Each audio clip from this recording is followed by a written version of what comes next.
Welcome to Soundcheck with Pastor Isaac. I'm so excited today because I'm at a special friend's house, and this friend and I go way back. His name is Kenneth Vaughn, and we're going to have a great time today. I'm at his home, and I live 35 miles away from him, but I feel close to him because, you know, we've been going. How far back would you say we've been together? At least 30 years. It's got to be longer than that. I know it's at least 30 years. You're right. It might be close to 40. Yeah. It might be close to 40 years. Because my wife Tanya and his wife Izetta were best friends. Yes. And so because they were best friends, we became best friends. And I'm glad they knew each other, or we would have never met. Yeah, this is true. This is true. We've been a long way together because I think we started out in the apartments. That's right. And, after we got married, after each one of us got married. Yeah, y'all went there, then we came behind y'all, and we moved almost next door. Yeah. How long were we there for? Like 5 years or so? At the apartments, I was only there for about maybe 2 years or less because Joshua was born, and then right after he was born, we moved. Yeah. Yes, you abandoned us there. We were all by ourselves in a nice part of the West End. But anyway, I'm glad we came, and then you moved to Pleasant Street. Right. And I remember we went to Pleasant Street to visit you, and we were talking, and I looked out the door, and I saw there was a for sale sign down the street. Right. And then guess what? We ended up following you there. Yeah. So we not only have been friends, but we've been neighbors for years. And our kids grew up together like brother and sister. And sometimes we would say, hey, why don't you think about their daughter? And you're probably going to think about their son. They were like, nah, that's ooh, dad, ooh. Yeah, ooh. Because it's just like your brothers and your sisters. Yeah. But those were some great times, especially raising our kids together.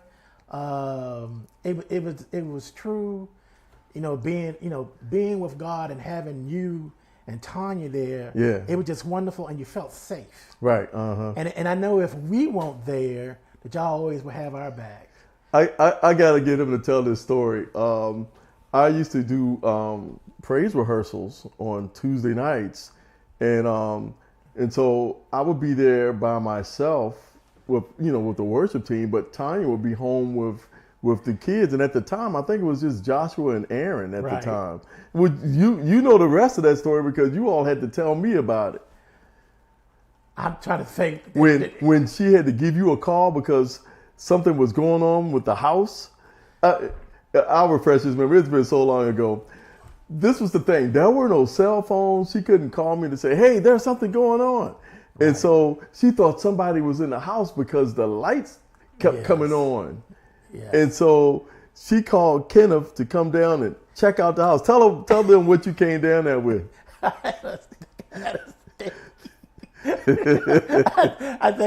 came with a bat. A baseball bat. I came with a baseball bat because I wasn't going to play. If I was going to see something, they were going to see something from me. So that Kenny was coming down being the strong man because I was out and she wanted somebody safe. So she trusted him to come in and sweep the house and make sure everything was safe. And like I said, the only ones there was a toddler, Joshua, when he was a little kid. Joshua was 35 now. So that was so long ago. And Aaron, who definitely couldn't walk or anything back then, he was a baby. And so she knew she cut that light out. And so she went down. She went down into the basement, and the light was on again. And so Kenny came by and swept the house. He said, "Nobody's here." And then this is the end of that story. What happened was, she was in the kitchen, and Joshua came, opened the door like he would always do. And because it was dark down in the basement area, we lived in a tri-level at the time. He did a little thing about reaching way up on his tippy toes, and he cut the light on. And so there was no intruder. It was Joshua all the time. And so that's what I'm saying. Kenny's been there. He's been our friend. He's looked out for me even when I had back surgery. Kenny was there for us, and we walked to the grocery store together. The great snowstorm, ice storm. 2 feet of snow. Yeah. We've done some things. you remind me of this. You remind me of this story. I want to get back to that story. You remind me of this story. This was so good. We were really close, and Tanya and my wife, Izetta, they were extremely close. I mean, basically, if Izetta knew it, Tanya knew it. I might as well. I mean, whatever it was, Tanya already knew it, so she was good. But anyway, one time she comes to me, and it was around Christmas time. Did you remember this? No, what happened? It was around Christmas time. She said, Kenny, I got Isaac a special present, and I need you to keep it for me because he goes around the house and he might find it. Okay. So I need you to keep it for me. I said, yes, ma'am. I'll be glad to do that for you. So I kept it, those many weeks until Christmas and everything. So Christmas Day came over, and I called over there to her house, and I said, hey, you want me to come over and give Isaac his present? You know what she told me? What's that? It's from Izetta. You keep it. Honestly, Kenny, I'm going, what gift was that? I can't think of. I don't remember that. I was so. What was the gift? Do you remember? I don't remember the gift. All I do remember is she told me, you keep it. You kept it safe. Yeah.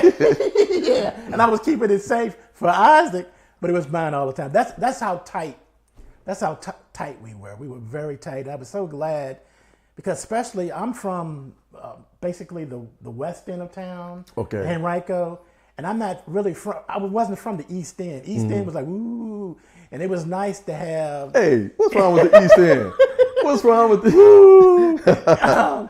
But it was just nice to have somebody there to help you out, especially like I said, the famous story we have is when the big snowstorm came, and for some reason, I don't know, we ran out of food, we ran out of everything. Yeah, we did too. And we decided, we were going to go together and go to the store, which was about a mile, 2 miles. Maybe mile.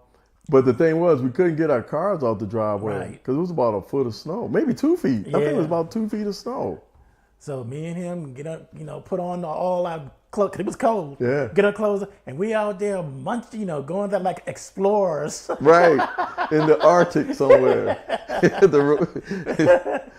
But that was wonderful to have somebody you could share that you didn't have to do it alone. Right. And that was the thing, especially with our children. Right. Because like I said, they were like brothers and sisters. So they watched out for each other. We watched out for, forever. Right. So right. That's how we became even closer. And I would just, when they left, I was like, oh no, my people are gone again. Yeah. And then I think maybe 2 years, 3 years later, then we left. Okay. But yeah, like I said, I missed it. But after that time, I didn't see him no more. He went to King William, and I went. Well, eventually I went to New Kent. Right.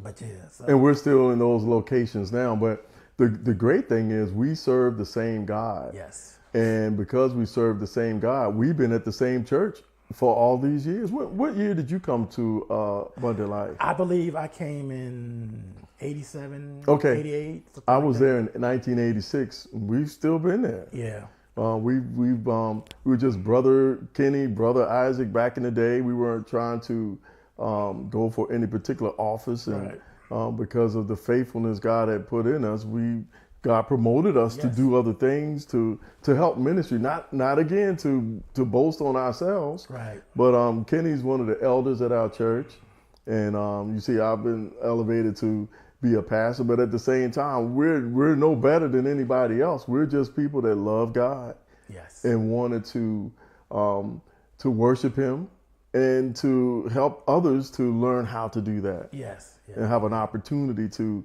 know that we're real people. Funny stuff happens to us, and we laugh at each other and with each other. I know. You reminded me of the trip. We've been together a long time. Mm-hmm. We went on a missions trip together. Oh, okay. And we went to, was it Lesotho? Yes, Lesotho. Don't never anybody ever tell you Africa ain't cold. That's right. Africa is cold. The places we went was cold. Matter of fact, it was in the mountains. Right. It's beautiful though. It's very high up in the elevation. Yeah, and I just remember me and him being in this room, and and there was no heat, and I'm like, oh Lord Jesus. That's right. We were roommates. In fact, in that room there was no heat in the building. It was like a concrete building, and so if you know what how concrete is in the wintertime, it's cold. Yes. The shower was cold. Woo! Everything was cold. Yeah. So you got to love God. Yeah. I'm saying you got to love God. And we were out there, and it was so cold, so cold. But the thing is, it was so cold. It's good sleeping weather. And me and him in the room, we just knocked out sleeping. But we had our coats on and our hats. Yeah, and our hats. So Billy would come through this laughing at us because I think they had heat. Right, they did. Yeah, they had some space heaters for certain rooms. Yeah. We were the bottom of the totem pole. We couldn't we didn't earn the heat. We had to bring our own heat. Like, Lord help us, Lord help us. Yeah, but like I said, we've been through a lot together, and I guess that's why we're so tight, because some of the things that we've been in. I remember, see what I call him, Isaac, or Pastor Isaac. Yeah, I'm Isaac, man. I call him Pastor Isaac. He said something to me that I remember. He looked at me. He knew that I was troubled, and he wanted to know why I was troubled. And I told him, I said, you know how to play an instrument. Your kids know how to play an instrument. All my kids, they know how to play an instrument, but I don't play an instrument. And you know what he told me? He said, I don't even remember what I told him. What did I say? He told me, he said, do you know how to do a tape player? Put your music in and hit play, and there you go. Yeah. Oh, I probably did say that. And it made me feel bad because everybody, I feel like playing the instrument stuff, you're so talented and things of that nature. And I just feel like, no, I don't have nothing. I don't have nothing. No, for the Lord. He said, yeah, push play. And that's what I think that's how I've been trying to live my life. Push play. Okay. Do something. I like that. And he got me that, because I was really depressed. I mean, I can't even play a harmonica. I can't even you know what I'm saying? Got nothing. You know what I'm saying? But when you think you have nothing, you have something. You have a friend to remind you do have something. Right. And he said, push play. And that has helped me. That's helped me, not only me, but it's helped other people who I feel in the same situation when they feel, I got nothing to give. I got nothing to do. You always got something. That's right. I ministered this message years ago about how we're wired, wired for sound. God made me wired for sound. But what are you wired to do? In other words, what has God placed in you, your abilities to be excellent at that? Because whatever you do is going to help somebody on the planet. Even years from now, people can still benefit from what has been done. I'm thankful for those that discovered electricity and those that discovered the light bulb, or we wouldn't even be able to see each other right now. The woman that discovered the satellites to be able to beam things around the world so that those that are watching Soundcheck today, can actually see it in another country. Yes. Or even in another city, yes. because somebody invented something. What are you wired to do? And so don't just look at others as, oh, I can't do what they do, but what can you do? Yes. Be the best version of you that God has placed on this planet for this time. Yeah, I totally agree. And I think that's what I tried to do, because people like yourself who helped me, who have guided me, because Kenny just didn't just become Kenny. He had to have inputs from, his friends, family, to become who I am today. But the thing is, I don't just want to keep it to myself. Right. I want to share it with somebody else and make them better too. Right, and that's why we're here today. We're out of time for today's Soundcheck, but Kenny's going to be back again. Let somebody know Soundcheck was on. Share this with somebody that you feel can benefit from it. And he's going to be back again. I'm glad that my friend Kenny is here. Thank you, Kenneth. And I want you to press play in your life. Amen. Do what God called you to do. Amen. God bless you. We'll see you next time. Amen.